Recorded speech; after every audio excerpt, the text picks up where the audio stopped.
Master, nandito po ako sa Malabon Katmon na pa-install si Sir ng kanyang motor ng PCX 160 keyless. Nagpa-install si Kuya ng DSK 50 watts, tapos si two-way alarm, tapos si PIA horn po na original po siya. Tapos palagay po si Kuya ng touch sensor po. Kapahita ko po sa inyo. Saan po natin? Ito po yung two-way alarm po natin. Pwede natin buksan sa remote. Dalawang pindot. Nag-start sa motor ni Kuya. Ang patay natin, unlock. Pwede start natin ulit. Ang ba inagaw, 150 meters at ng pose ng Meralco, pwede mong patayin sa remote, sa lock. Pag hindi sa lock, mamamatay, mag-a-alarm na ho siya. Mag-a-hazard po siya. Hindi na ba mapa-under ho yan kahit anong gawin? Tingnan ho natin. Start ko po. Hindi na po siya mapa-under kahit anong gawin. Para mapa-under, pinili natin sa unlock.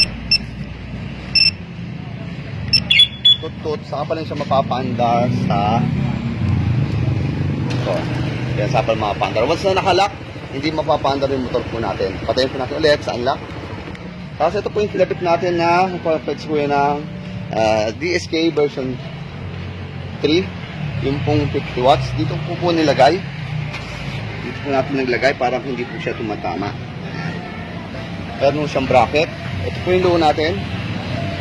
Low. Basta maliwanag pa po. Yan yung low. Ito yung high natin. Low. Tapos high. Tapos, pag low natin, kapag nagpapit tayo ng loud horn kay Kuya, pag pinit natin, yan, loud horn ni Kuya, PIA horn original. Pag dininan natin, meron siyang rapid. Yan po. Pag pindot, stack na loud horn. Tapos pag dininan, rapid. Tapos meron tayong touch sensor dito para sa stack. Pag pindot natin dito yung touch sensor natin, pindutin natin, stack. Ayan, stack natin. Pag pindot natin ulit dito, tapos siya mag-loud horn ulit. Yun po. Yun po. PCX 160. Yan, pinapitan po natin ng two-way alarm, DSK 50 watts, saka po ng loud horn, pati po dual horn po may touch sensor. So po mga master. Sir, salamat sir. Thank you po, thank you. Thank you.